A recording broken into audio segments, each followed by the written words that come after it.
আসে অনেকেই বলে থাকেন যে রজব মাসের প্রথম জুমার রাত্রি অত্যন্ত গুরুত্বপূর্ণ রাত। এই রাত্রে বেশি বেশি ইবাদত করো, কারণ এই রাত্রিকে ফেরেশতারা লাইলাতুর রাগাইব নাম দিয়ে থাকেন। এই জাতীয় কথা অনেক কিতাবের মধ্যেও লেখা আছে। ইমাম গাজালি রহমতুল্লাহি আলাইহির প্রসিদ্ধ একটি কিতাব আপনারাও পড়ে থাকেন, ইহয়া উলুমিদ্দিন, এই কিতাবেও এই হাদিস লেখা আছে। এরপরে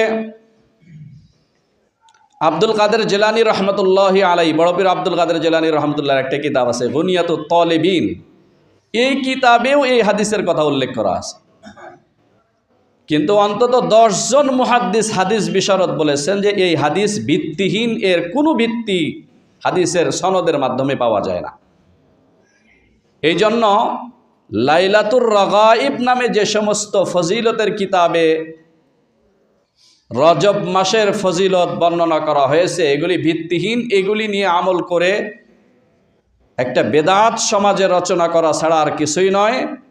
অনেক বেদাত সমাজে আছে, এগুলি থেকে সমাজের মানুষকে রক্ষা করা দরকার। নতুন করে বেদাত আবিষ্কার করে সমাজকে নষ্ট করা, এটা কোনো জিম্মাদার এবং দায়িত্বশীল মুসলমানের কাজ হতে পারে না। এই জন্য হাফেজ ইবনে হাজার আসকালানী রহমতুল্লাহি আলাইহি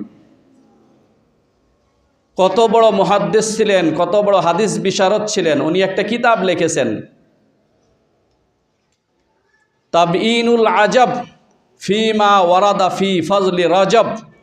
এই কিতাবের মধ্যে এই হাদিস যে মাউজু উনি উল্লেখ করেছেন। আব্দুল হাই লাখনবী রহমতুল্লাহি আলাইহি হাদিসটা মাউজু উনি উল্লেখ করেছেন।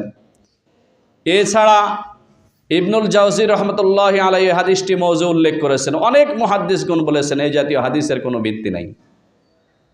রজব মাস উপলক্ষে বিশেষ কোনো আমল, রোজা রাখতে হবে রজব মাসে, এই জাতীয় হাদিস অনেকেই বলে থাকেন। এই হাদিস কেউ কেউ বলেন এমন চরম পর্যায়ে দুর্বল যে হাদিসের উপর আমল করার কোনো সুযোগ নেই। কেউ আর অধিকাংশ উলামা ইকরাম বলছেন এই হাদিস হলো মাউজু।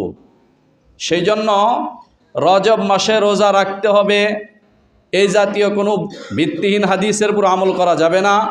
রজব মাসে দান সদকা করলে এই ফজিলত, রজব মাসে নামাজ পড়লে এই ফজিলত।